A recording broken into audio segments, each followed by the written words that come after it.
to Slow Medicine Radio. Our host is integrative medicine Dr. Michael Finkelstein. Michael offers medical advice from a holistic paradigm, including both medical and metaphysical philosophies from the full spectrum of human experience. Slow Medicine Radio offers fresh ideas on how to attain a state of wellness that seems distant given the limitations of today's medical paradigm. It introduces you to thought leaders who connect the dots between theory and practice, examining health from a broad perspective with regards to medical diagnoses, conventional and alternative therapies, healthcare policy, and related topics that warrant further thought and discussion. Slow Medicine Radio does not prescribe to take this or do that. Instead, it offers an open-minded, intelligent, and practical approach to living, resulting in greater health individually and collectively. Here is Dr. Michael Finkelstein, the founder of Sunraven, the home of slow medicine in Bedford, New York. Slow Medicine Radio. I'm your host, Dr. Michael Finkelstein, and we're here every Monday at 5 o'clock, 1460 on your AM dial and worldwide at WVOX.com. And the mission of this program is to share with you some thoughts and insights into what makes a person healthy and how we can go beyond perhaps conventional medicine and the typical experience we have in doctor's offices to not only learn about health, but to figure out how to take better care of ourselves and each other and this planet. If you were listening to the show last week, you heard me talk about gardening with the slow medicine horticulturalist, Xenia D'Ambrosi, who's worked with us at Sunraven over the last 2 years to help us really cultivate and generate and create beautiful gardens so that people who come to Sunraven could experience the beauty, but also stick their hands literally in the dirt for their health and work with us to farm the land, create great produce, to share our experience together, to connect in nature, to be just simply very creative, which for me is one of the best ways to multitask in terms of health by doing something that brings together all those different variables. Well, we talked a lot on that show about the health of soil and the health of our intestinal tract, our gut, particularly the microorganisms that live in the gut. And people often refer to both as the microbiome, meaning the life that lives, microscopic life that lives to create rich, healthy, balanced soil or human beings, frankly. And I thought while I was recording that show that today's guest would be the perfect guest, and I happened to have already scheduled lunch with her, or actually tea, late one afternoon last week, and I last minute asked her if she can be my guest, and I'm very pleased to tell you that she is here. That's Dr. Maya Shetreat-Klein, who is an old friend of mine who I met when she was working nearby as a pediatric neurologist, and the opportunity to meet was really when she had a question about her own pursuit of additional training in integrative and holistic medicine, and she shortly followed me at the University of Arizona, where she completed the same fellowship in integrative medicine. Since then, she's moved on to publish a book. The book is titled The Dirt Cure, Growing Healthy Kids with Food Straight from Soil. There's so much more to it than that, but that gives you a taste of how this week's show and last week's show gets connected. Maya, Dr. Shetreat-Klein's work has been featured in the New York Times, NPR, Sky News. She's been on the Dr. Oz show. She is not only board certified in pediatric and adult neurology, but pediatrics. She completed her fellowship, as I said, at the University of Arizona. She also works and studies with indigenous communities and healers in Ecuador. And she founded the Terrain Institute, which teaches terrain medicine, which I'm sure she'll describe, but an earth-based program for transformational healing. So, Dr. Shetreat-Klein, welcome to Slow Medicine Radio. Thank you. It's a pleasure to be here. So, there's a lot we can talk about, obviously, because we share a lot of interests in helping people become healthier, and we both left the conventional medical paradigm because of our inquiry and our interest, but also because of our personal experience. I was wondering if you would start by sharing what that personal experience was, because I think so many people have similar experience. I think from when I first went into medicine, I actually was already someone who really thought outside the box. And I went into medicine actually because I had seen a special, a Bill Moyers special actually, that was called Healing in the Mind when I was, I think, in high school. And I thought, I saw this, session about, they did a little segment on a young woman with lupus and how they had used the placebo effect to get her to respond to her lupus, or to her body to respond as if she were taking medication, but she wasn't taking the medication and having all the bad side effects of the medication. And they said, this is an example of psychoneuroimmunology. So I saw that and I said, that's what I want to do. I want to go to medical school and I want to be a psychoneuroimmunologist. And so I did, and I even wrote about that, the healing on the mind, the whole thing in my medical school essay. Somehow they let me in. And, but then I went through, I'm always surprised about that. But then I went through med school, and as you know, and I think many doctors know, there's a very strong element of brainwashing in a certain sense that comes along, which isn't so much, of course it's, we learn so much information, but also, there's a sense of like what you're allowed to think about and what you're allowed to ask about and what you're not allowed to think about or ask about in your training. And, I did always ask the questions that seemed to make people a little upset or angry. They didn't like my questions, about, the immune system and, why are we calling it this? And, so I was a little bit that person. But I did it. I did the whole training. I did, everything. And as I got towards the end of my training, I also had children during my training. I had my daughter in med school. I had my first son when I was a pediatrics resident, and then I had my second son when I was in my neurology fellowship. So my second son, my third child, when he was a year old, he started to develop really significant breathing problems. It looked like asthma, and he was sick all the time. It was really like a week on, a week off, a week on, a week off. And because I was in my medical training, my fellowship training, like having a sick kid is like nobody is interested. Nobody wants you to miss all your work and so on. And of course, because it was breathing things, it was more urgent and stressful to leave him with a sitter and on and on. And ultimately, nobody was able to help us with the problem. They just wanted to put him on inhaled steroids. They wanted us to put him on, inhaled other medications, bronchodilators, to help with what they thought was probably asthma. Plus, they would throw in antibiotics. Plus, they would throw oral steroids in. So here he was like this poor little 1-year-old getting all these different medications for this period of time, and it was not making him better. That was number one. Actually, it seemed to make him worse, but no one was that interested in that. And nobody was that interested in why it had suddenly happened that my previously healthy child was suddenly having all these issues. So, and no one had any good answers in general about how we could treat him or make him better. And ultimately, through a lot of detective work and going to many different doctors, I finally, discovered that he had a very severe soy allergy. And we took him off of soy, and within basically a week, he stopped having any breathing problems unless he would have an exposure to soy.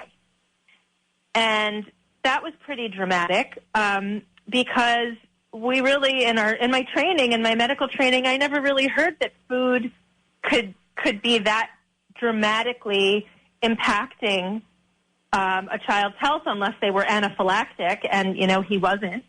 In addition, he had these kind of neurologic, like these developmental plateaus where or even a little bit of a regression, like he'd been a very early talker at 8 months of age, and then he just stopped gaining new words when he got sick, at a year old. He just didn't gain new words. So he also started to fall a lot, and he didn't catch himself with his hands anymore. He would hit his face into the ground. So all these sort of scary things happened neurologically, which I then realized, wow, like the inflammation that was going on in his lungs from food also was affecting his brain and his development.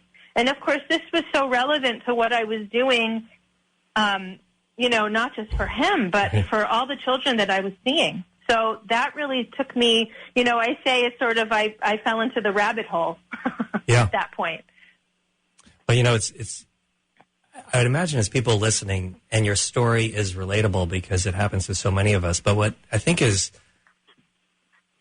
maybe even a little bit more interesting is here you are, like I was, inside the medical establishment. You knew the language. You had all the connections necessary. Some people complain about access. They can't get in to see the expert or get the test or whatever. You had none of those issues. You perhaps had the opportunity to see maybe too many people, all of whom really didn't have this answer for you. And so the idea that, this is even happening to one of the children of the establishment, so to speak, is a dramatic example of how broken the establishment is, and how it fails us, and how it fails us all. And it's not a matter of privilege. What you write in your book, I think, is really remarkable. In the second paragraph, in the introduction, it's like, why is it that no matter how educated and wealthy our society, how medically advanced, how successful at eradicating infectious diseases, our kids are only getting sicker? That is a paradox. That is a problem. And that is why I know that it motivated you to pursue what you've been doing lately, which is to answer that question for people and to help them take matters into their own hands, because still the medical establishment is quite sluggish. Well, and it's more than that, really, because what I didn't get too much into in the book was, when you're a mom coming and talking about observations in your child, it opens the door to what I would say is, there's a very specific kind of response that doctors will have and a certain kind of attitude, which I would say, is pretty condescending very often. Like, no, you don't know. That's impossible. There's a certain kind of attitude. I would say it's a little misogynistic, if not a very misogynistic. Even like, I don't think it's outwardly that way most of the time, but I think that is definitely an underlying piece. Moms don't know, we know, you don't know. And interestingly, because I was a physician at the time, and my husband was also a physician and is also a physician, we went together to the doctor's appointments that we went to as two physicians and parents of this child, talking about what we were observing. And I was treated as if I was a hysterical mother. Mm-hmm.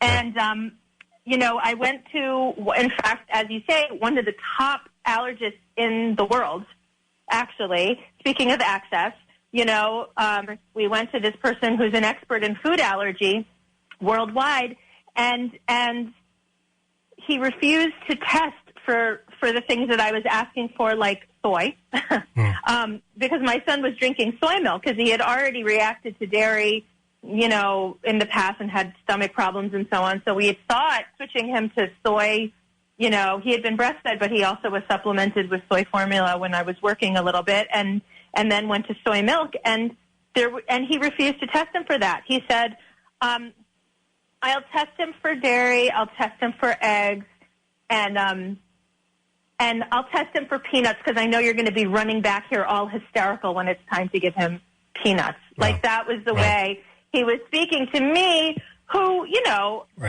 was a physician. and that was a very eye-opening time for me, that being, even having the degrees after my name, even having done the many, many, many years of training, all of those things, as in these doctors' eyes, I was kind of relegated to being, quote unquote, just a mom, and I still fell into this category of, like, you're not, you don't know, you're not enough, you're not good. And so for me, it was very transformative, because what I really understood is, like, and I think I've always understood it, but it really made it crystal clear, like, that there need to be more of us who really are able to see the kind of gifts that mothers, that parents in general have, and that mothers have, that they're really not credited for, which is like there's a very, very strong physical, emotional, spiritual connection between parents and children, and between mothers and children in particular. But I mean, I don't think it's just mothers at all, that you know, gives them a very unique kind of knowledge. And when I treat children, you know, what I say is, look, I am the expert in many children, but you are the expert in your child. No one will ever know as much about your child as you do. And so the only way we can do this is together as a team, your child, me, and, you know, you as parents are going to bring, your expertise in your child. Oh. You know, there's some really good news in this somewhat upsetting story, which is that the medical establishment remains so condescending to women in particular, but to generally all people because they're just not as well educated. But again, you were just as well educated, and they're still condescending because when you're sitting on the other side of the desk, there's this prevailing attitude that I know you don't. And as opposed to what you just said, which is that people are the expert in their own health, and mothers and parents in particular are experts in the health of their children. I think the good news, though, is that what you've written about, what you've done in response to this, which was you've investigated one of the most applicable and powerful tools for people to be healthier. That is to pay attention to what you're eating and to really understand the difference between foods. And that while people talk a lot about diets, and talk a lot about weight in response to diets and even metabolism, there's a whole array of issues that really reflect true, genuine, functional states of health and well-being that matter to us all, that is within each of our controls if we just got a little bit of information. And that information, I will tell you, I think is in your book. You've written a remarkably great book, not only because of the information it contains, but the practical suggestions, the clarity. You come to places where you say, here's really my recommendation. You know, don't eat, processed foods, or don't do this. And you don't shy away from some of the absolutes when it comes to foods like that. But you also explain it. You're not being sort of pedantic, and you're not treating people like you've been treated, which is you're not intelligent enough to understand it. You're giving people the information so that they can understand why you would say, look, if you really care about your health, this is what you do.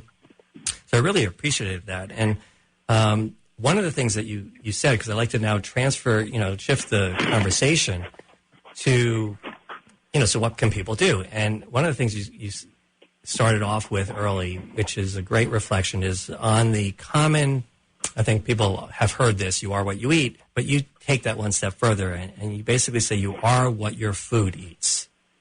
And I really love that, because that sort of suggests that if you're eating an animal product, then what that animal eats is what you're ultimately consuming. And if you're eating a vegetable even, then where that vegetable grows, the dirt in which it lives to grow, is what ultimately gets assimilated into that product that you wind up consuming. And so that a carrot is not a carrot, a chicken is not a chicken. It really depends on where it grows, what it's eating. And as a premise for your book, I think that's a great way for people to realize some of this is just some basic information, but a lot of common sense. Yeah, absolutely. I mean, I think, even things like, let's say, milk, which, I think, we think, well, there's, these different kinds of milk. But milk is like, in theory, a healthy food, and it's, it's something, or many people believe, obviously, part of that is a marketing campaign, but part of that is because of thousands of years of people actually drinking milk. But what we don't realize is how processed milk is when we buy it, in the grocery store. So it's not just even there, like it can be so many layers. It's not just, what was that cow eating and what was her life like, and was she outdoors and was she on pasture, and, was she treated with antibiotics and, other kinds of hormones and various things, right? Like those are questions that we have, but then beyond that, the next, and how was the soil and how was the grass, and were there an array of different kinds of pasture? But then it's like, well, what happened once that milk was collected? Is it pasteurized? Is it homogenized? Did they take out, which they almost always do, the fat and then add it back in a different way? So that really, like, we had this idea, I think milk is like this very whole, wonderful food. I think many of us certainly in integrative medicine world, and not just in the integrative medicine world, are seeing that a lot of people react to dairy. And what we're learning is that the things that part of why that's happening is not just because, milk is only made for baby cows. I mean, that's an argument, and, we could kind of discuss that. But beyond that, it's actually, we're doing a lot of things to the milk. For instance, there are a couple of studies I explore in the book around unboiled milk, right, raw milk, which is a very controversial topic in this country, but not so much in Europe and many other countries. So there have been some broad studies done, including one looking at 1,000 mother-baby pairs in Europe and comparing them with, those who drank, unboiled milk to those who drank, boiled milk or pasteurized milk. And it turns out that actually the pairs that drank the raw milk had 30% fewer ear infections, respiratory infections, had lower blood inflammatory markers. And actually in another study where they looked at several hundred children, they found, again, fewer allergies, less hay fever, less asthma in the ones who were drinking the unboiled milk. And what they think, because I thought maybe it had to do with bacteria, healthy bacteria in milk, and maybe that had, pasteurization had something to do with that, they actually say whey protein is very fragile and that the pasteurization process damages it in a way that seems to, like, we've evolved with whey protein to be a certain structure, and in that evolution, there's some synergy, or at least maybe just uniquely benefit to us. And when it's that fragile whey protein is disrupted in some way, it seems to disrupt the immune system, particularly perhaps the developing immune system. So the layers upon layers of what it means when food becomes a commodity and you don't really know where it's coming from and how it's raised and how it's processed and so on is really, like, unfortunately a major culprit in, kind of chronic health issues, right. I like that part of your book, too, when you talk about food as a commodity, where we have dialed in and manufactured certain foods or distribute them throughout the world so that they're available 12 months of the year, et cetera, things that we would never have done before. So we can be exposed to things all the time, which could sensitize us, among other things, and may not be great for the environment. It's not sustainable in terms of fuel utilization to migrate food. It doesn't support local businesses. There are all sorts of reasons against it, which I've talked about before on, with several of my guests, because it's a common theme in a lot of different ways we look at it. But I food is more than, just the list of ingredients. There's a story behind everything we put in our mouths. And so this is what you're sharing, which I think is interesting. It's just fascinating, too, because people often go through life blind. I mean, they're told to eat this or eat that, and milk is not the same for everyone. You just, pointed that out quite vividly. I want to take a break, if we could, and give some people who are listening to us an opportunity to call us if they're interested in maybe speaking with you and sharing a question or a thought. I know I have many more myself. So for those of you who are listening, write this number down. It's 914-636-0110. Again, it's 914-636-0110. This is Slow Medicine Radio, and I'm speaking with Dr. Maya Shetreat-Klein on the subject of health and the food that we eat and what it's eating. Her book, The Dirt Cure, is something I think you might want to pick up, because whatever you may not get here in this conversation, you will get there. But I look forward to the conversation after this break, so stay with us. Again, the number is 914-636-0110, and we'll be back in a minute. You're listening to Slow Medicine Radio. You can find out more about the show and the work of Dr. Michael Finkelstein by visiting his website, slowmedicinedoctor.com.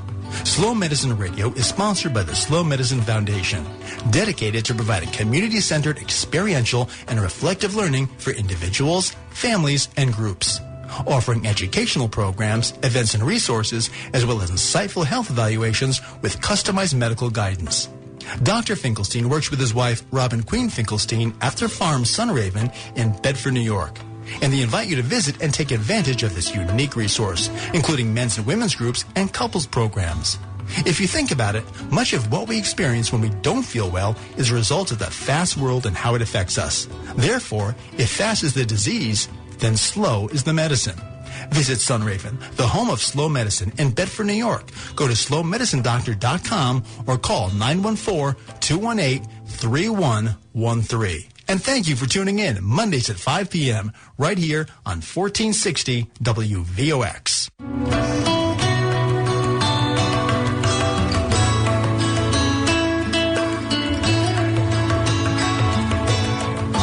Well, welcome back to Slow Medicine Radio. I'm your host, Dr. Michael Finkelstein, and I'm speaking with Dr. Maya Shetreat-Klein on the subject of dirt and health.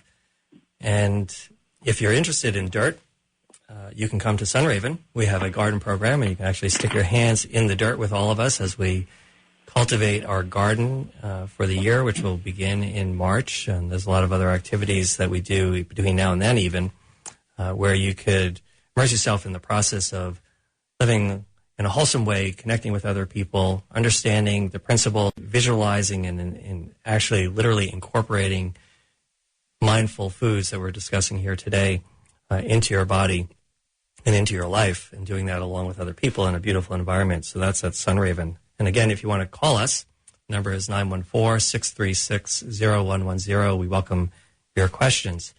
In fact, I think there is somebody on the line. Maya, you ready for a call? Yeah, I'm Sure. ready. Go ahead. Welcome to Slow Medicine Radio. Oh, yes. Hi. How are you? Great. Good. I wanted to basically touch on the subject of gluten, actually, and the way that it can inflame, a lot of parts of your body. I noticed that nowadays, especially like over the last, 20, 25 years, that they've been putting gluten in a lot more products, how they, certain bakery goods, breads, rolls, all that sort of thing, and that it really, that it can really, wreak havoc on you. And I know a lot of people that have problems with gluten. I personally don't have the problem with gluten, but I do know that my wife and I have tried to do as much clean eating as we possibly can, and one of the ways that we've done that is to try and rid ourselves of anything involving gluten. That's definitely something that has helped us. I know that. I know that when I used to eat a lot of breads that contained it, I remember feeling the next morning I would feel very lethargic, and I would also I would feel like my neck would be stiff, my shoulders would be stiff, and since I've basically rid my body of it now, I don't get those symptoms anymore. Well, thank you for your question. What's your name? It's Rob. Rob, thank you for calling. And, gluten is one of the more popular conversations people are having these days about food and what it is to think about. Dr. Shetreat-Klein, what are your thoughts on gluten? I think it's a really interesting topic. I work with that quite a bit when I'm looking at diet issues and people who come to me particularly with neurologic problems.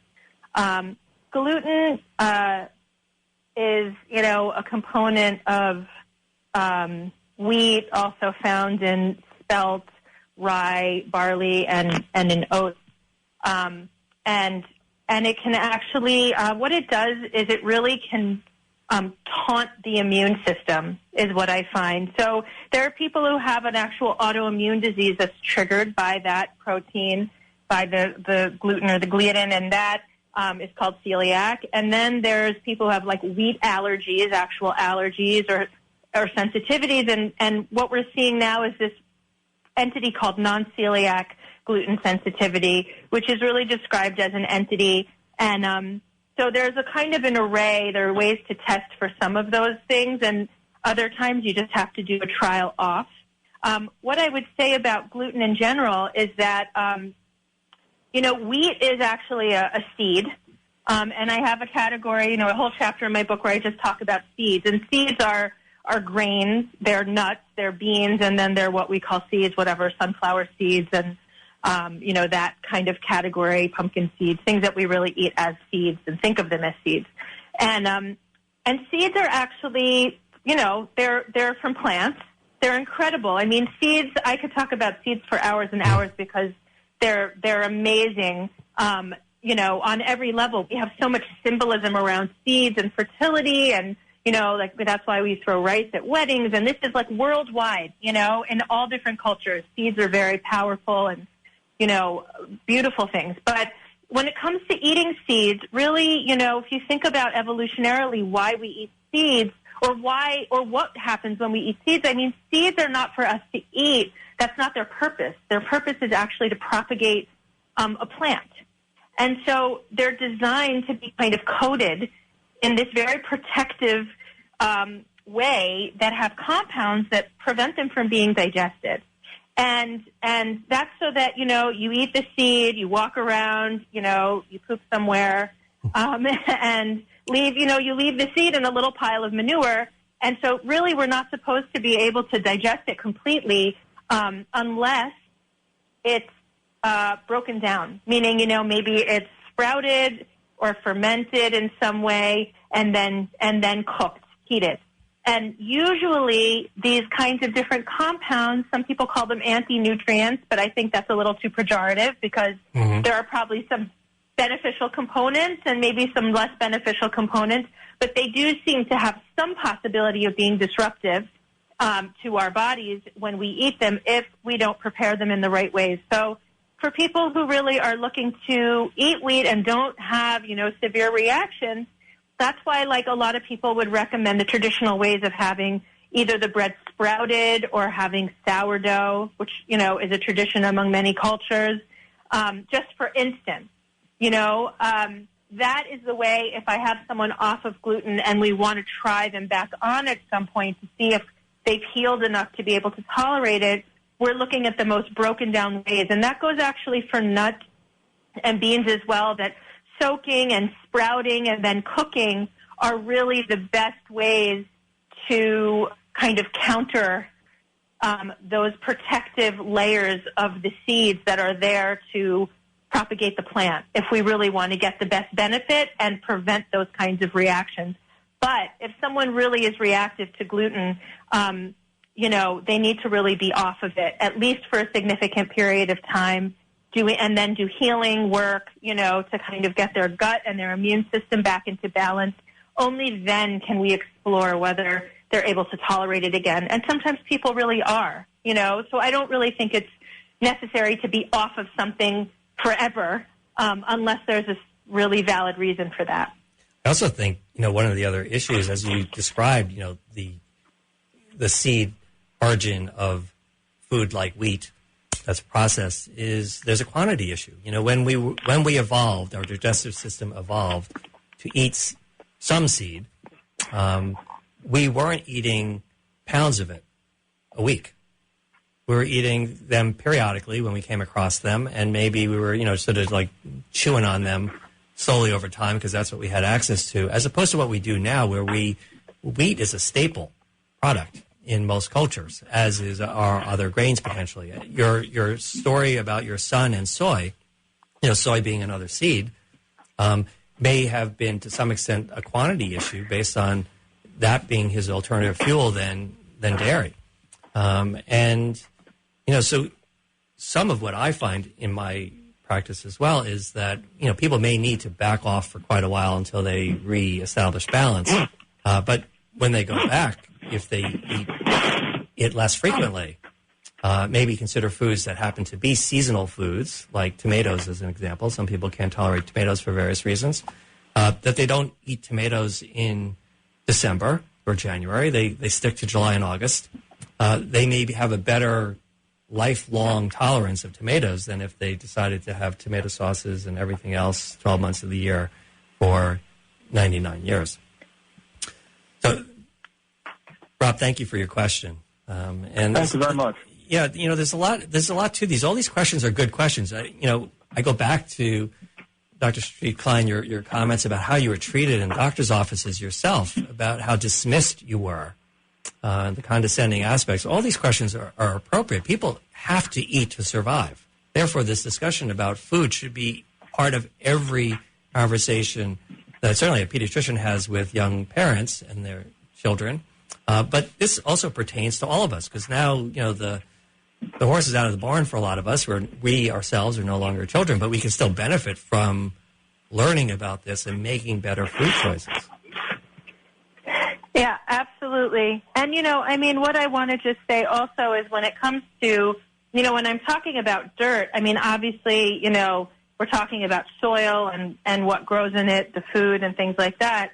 But there's also this other component, these sort of three components, right, which is also like bugs and microbes, what we're exposed to in that way, and that goes for kids and adults. The food, and then, of course, time out in nature. Food is one very, very, very important component because obviously it's what we give our body for fuel and for all the building blocks and everything that, all the functions our body needs to do all the time. And then it's also actually different kinds of contact with the world, with the natural world, and all of these things together, both through our food, right, because there are microbes in our food that now we finally have realized are part of our community, our microbiome, that, now that's become such a big thing. But, we're in community with that, and we're in community, obviously, with nature through the food we eat and through, our time outside. Yeah. You mentioned in when you were young, you saw Bill Moyer's series on the mind and the body, talked about psychoneuroimmunology. We, now understand that the gut is such a big part of the immune system. It's one of the external surfaces, in fact, which is exposed to the environment. We understand the skin to be that. It's obvious, but the gut really is sort of involuted. It's inside out. And so it technically is also part of the outside world. And it has that important barrier between the outside and the inside. But it's where our body encounters all sorts of things that it learns from. And so the health and the quality of the gut intestinal membrane is so critical to our health and our understanding. And then you went further to talk about something that I really think is relevant here, about the shift in terms of your concept of health and what we learned in medical school, where the model of disease you described was like we're sitting ducks, where we're going to get invaded, through our intestines or our lungs or skin, and we just hope we don't get invaded too badly. Whereas your model for disease is, no, it's going to happen. There's an inevitability that that's going to happen. So what you need to do to really protect yourself, of course, is some basic hygiene habits, but not to get neurotic about it completely, but to learn to understand that the more balanced your system is, the healthier your soil, the more homeostasis you can achieve. Even when invaded, you're more likely to withstand it, to be resistant, to recover. And I really like how you describe that. Well, because I think it's one of those things that, as a physician or even as a parent, you can see how the same kind of organism or infection in one person, can be not such a big deal, pretty benign. And in another person, it can absolutely ravage them, and even become like a chronic long-term problem. And, it's like I always kind of ask myself, what makes this person more vulnerable than that person? Why, what's going on? We know it's the same organism. Let's say it's strep, you know what I mean? Or the flu. Why does the flu kill one person and another person is relatively unscathed? And trying to kind of gather that, our germ theory really doesn't explain that very well. We know that both people have had this organism in their bodies, causing symptoms or eliciting symptoms in some way. because a lot of the symptoms actually are our own immune systems, being activated. But then the question becomes, well, what makes this person more vulnerable than that person? And why does this person have a severe response? And it really has to do with the balance of the body. And part of the balance of the body is actually how many different kinds of organisms live in our body, in our community, meaning diversity of organisms, it turns out, is protective. Mm-hmm. The fewer you have, the less, the more likely it is that things will kind of start to get out of balance and that something can start to grow out of control. But many of the organisms that actually cause problems for us live in our bodies all the time at some level. And really what it seems like is sort of like, having a lot of healthy competition, in a certain sense, is what keeps everything in good balance, whereas if you just have a few, then that's what makes you really vulnerable. And, of course, nutrition, what kind of food we have. And of course, there are many, many other things, like, if you move your body, if you're happy, there's so many things, right, that, are part of this complex. But certainly it's not so simple as just to say, there's a bad bug, it comes in, it attacks you, and that's it. There's nothing you can do. I think it's so important for each of us to know we have agency. We really have, there are actions that we can take that are protective and that can make our lives better and that can make us feel healthy and happy. And I think, sometimes that's a little intimidating to know that because it means that we have a lot of responsibility, but it's a wonderful responsibility, and it's so important to know that because, sometimes the best help you can get is from yourself, more than from any doctor, more than from any expert, more than from me or you, is just being able to kind of, listen to what's going on inside of ourselves and know, like, I want to give myself better food. I want to, make sure I'm going to get a full night's sleep. I'm going to stop abusing my body in this way or in that way. These are things that we can do that really can have an impact. Yeah, that's why I said that there's a lot of good news in this story. This is not something that you need a doctor for. This is what you need a good teacher, for sure, and somebody who influences you. And I think it's as important to have a community of people around you that support this, because what you're talking about, another reason people have a hard time with the notion of it's up to you, is that the anxiety associated with making some changes can be very daunting. And people, are comfortable with the way their life is going now, even when it's got a lot of symptoms they prefer not to have. And so, because change is maybe a little bit more fear-producing. And so if you surround yourself with like-minded people who are on the same page, who have the same goals, who support you, and it's not the case that you need to do it all at once. Of course, you can take steps along the way, but this mindfulness, this awareness, the willingness to ask these questions, to really say to yourself, well, I will, over time, take charge now of my life. I'm not going to abrogate responsibility and ask questions for people to fix me when the ultimate, solution, the benefit comes from really what I put into my body, what I put into my mind, who I surround myself with, how my life goes. That's there's good news in that because, frankly, I think it's easier than a lot of people assume because some of this stuff is just so basic. People with the least education in the world, potentially, people before schools, were living this way. They were living seasonal lives with local food sources, with their hands in the dirt, with their body being active, not because they went to a gym, just because they walked from here to there. In relationship with other people, because that's where they lived. They didn't have to think about all these things as add-ons. This is, so this is the aspect of what we try to do at Sunraven, by the way, is just to reestablish that feeling state in an environment where people can basically, the only effort you have to make is to show up, and then you're moved along with a healthier current. In this conversation, we're obviously talking about people's health. How do you define health? Like, what's your, when people ask you, well, what's the goal? What's my health? What's the health goal? People say, I don't want to be sick, of course. But there's more to it, I know, than that. And I know you would have an answer for this question. So what's your take on that?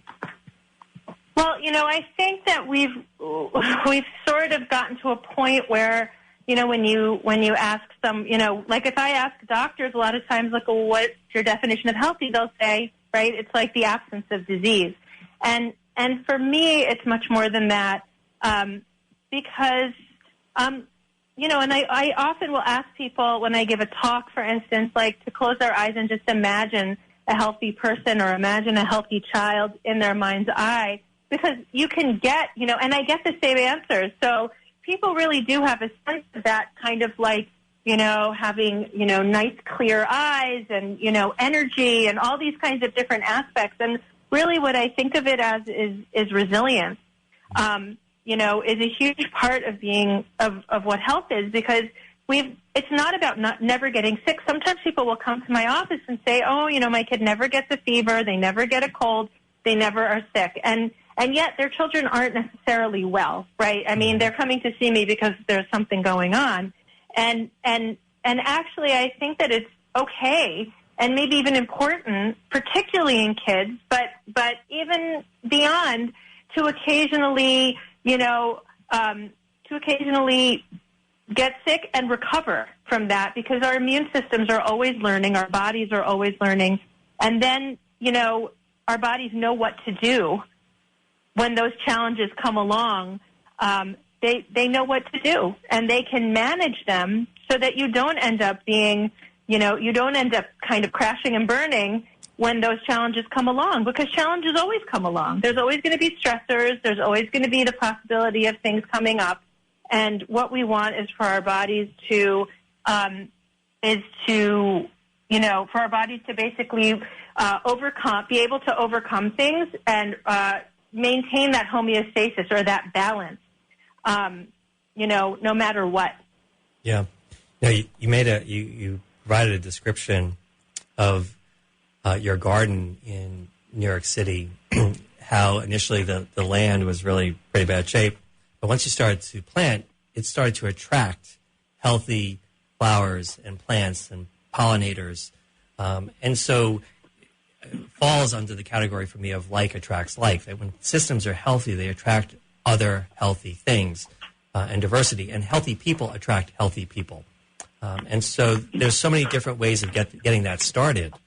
But by clearing out some of the debris, making some minor changes and shifts, and over time, things take care of itself a lot of the time. That's what a natural system, a biological system, is so remarkable. It's got such diversity, such power, such, in fact, redundancy in many areas, that a couple of little interventions could set and restore harmony and balance that I think is really what we're all seeking when we think about health.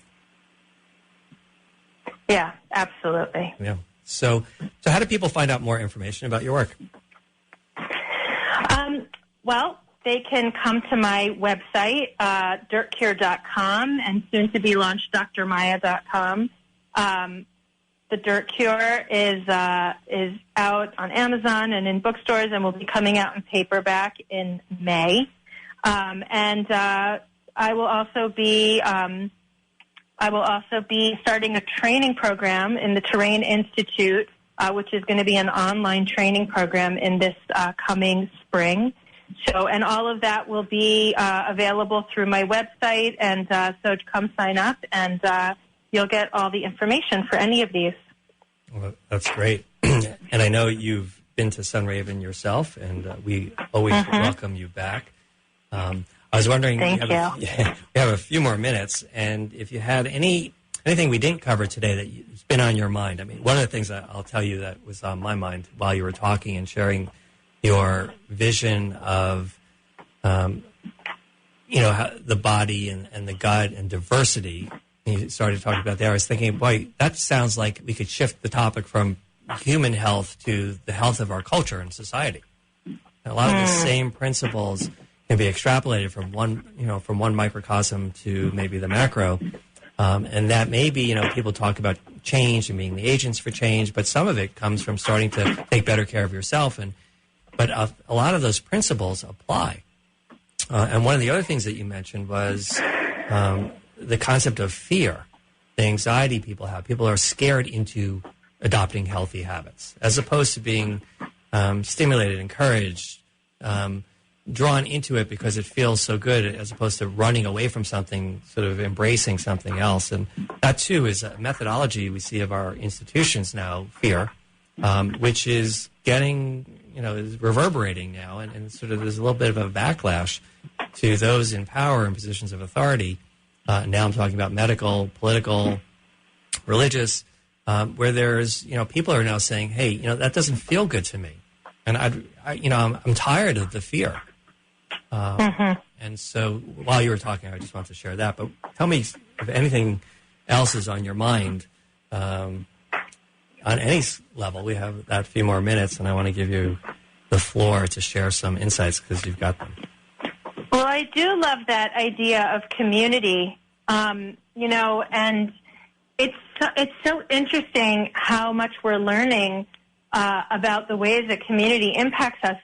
Speaking of microbiome, there's such wonderful data coming out now about, for instance, young people who tend to be more social and go out have more diverse microbiomes.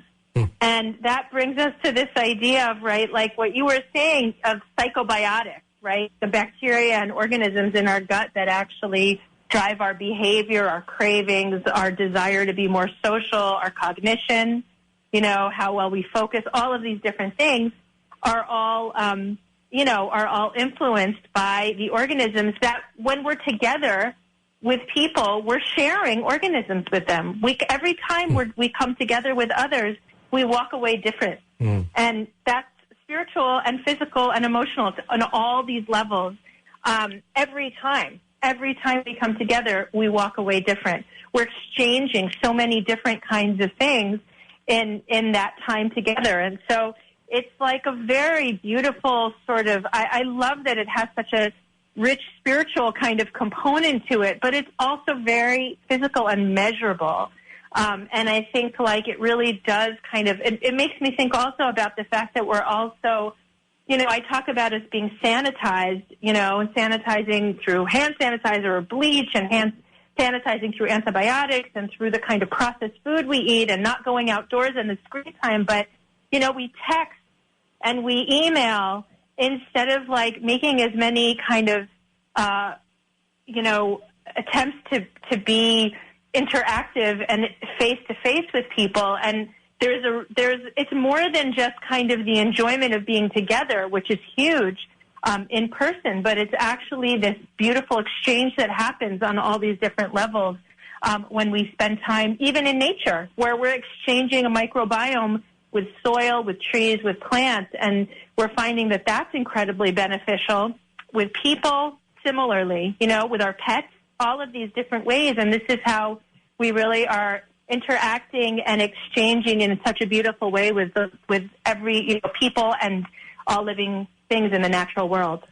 And to do that means to embrace it, because when there's fear, people will stay indoors. They'll stay inside. They won't go into community spaces. And so what I think is unfortunately being promoted in some respects when fear is the dominant messaging in a lot of our media is to be mindful about being around other people, especially strangers.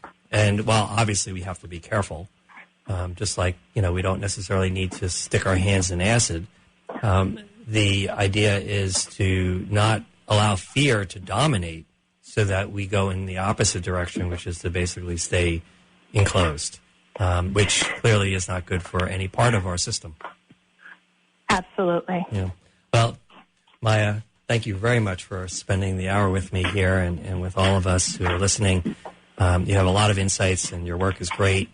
Again, I welcome you to join us at Sunraven yourself and to share your life with us there.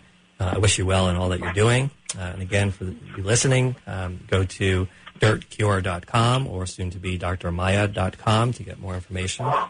And you can replay this, and you can send it as a podcast once it gets posted onto the Slow Medicine website, which is slowmedicine.org. And on that website, you're going to find out other information about our upcoming programs, including the Slow Medicine Abundance, talking about financial health on Saturday, January 21st, and we're going to have a Around the Table in the Kitchen workshop on the 24th, and our New Moon ceremony this month on January 26th. I want to thank the Mayer Foundation for its support in this program, and I want to invite you to email me, michael@slowmedicinedoctor.com. Email me with any of your questions that you may not have had the time to offer today by calling, or maybe you just don't feel like calling and hearing your voice on radio. I know for a lot of people that's a little bit of a barrier. But in this week to next, if you have any questions at all on the subject of health or healing, integrative medicine, holism, our world today, I'm happy to entertain them and maybe talk to you next week on that subject. So again, email address is michael@slowmedicinedoctor.com. So until next week, I wish you well. Peace to all of us.